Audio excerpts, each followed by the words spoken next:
ಇನ್ನು ಮುಂದೆ ನಿಮ್ಮ ನೆಚ್ಚಿನ ಧಾರಾವಾಹಿಗಳ ಫುಲ್ ಎಪಿಸೋಡ್ಗಳು ಸನ್ ನೆಕ್ಸ್ಟ್ ಆಪ್ನಲ್ಲಿ ಮಾತ್ರ.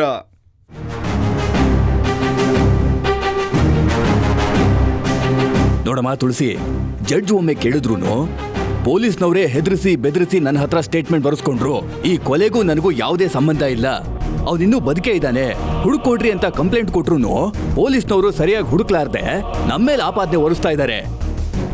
ನಾನೇ ಅಭಿನ 2-3 ಸಲ ನೋಡಿದ್ದೀನಿ ಅಂತ ಸುಳ್ಳು ಹೇಳಬೇಕು, ಸರಿನಾ?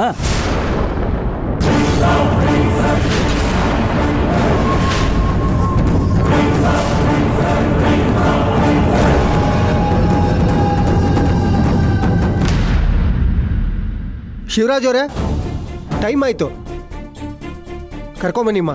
Yes sir.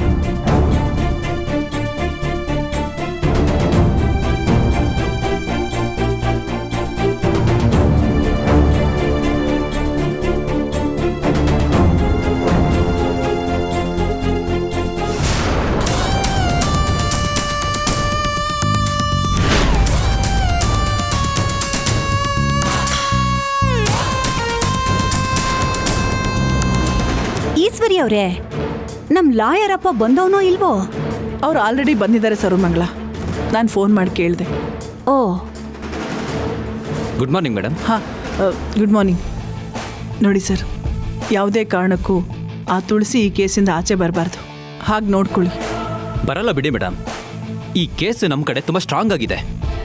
ಏನಿದ್ರು ತುಳಸಿಗೆ ಜೈಲ್ ಶಿಕ್ಷೆ ಗ್ಯಾರಂಟಿ. ಲಾಯರಪ್ಪ, ನೀವ್ ಹೇಳ್ದಂಗ ಆ ತುಳಸಿಗೇನಾದ್ರೂ ಶಿಕ್ಷೆ ಆಗ್ಬಿಟ್ರೆ ನಿಮ್ ಪಾದ ಪೂಜೆ ಮಾಡ್ಬಿಡ್ತೀನಿ ನಾನು. ಸರಿ ಮೇಡಮ್, ನಾನು ಹೋಗಿರ್ತೀನಿ, ನೀವು ಬನ್ನಿ. ಅತ್ತೆ, ಖಂಡಿತವಾಗ್ಲೂ ಆ ತುಳಸಿಗೆ ಶಿಕ್ಷೆ ಆಗೇ ಆಗತ್ತಲ್ವಾ? ಖಂಡಿತ ಆಗುತ್ತೆ ಭಾರ್ಗವಿ, ಆಗಲೇಬೇಕು.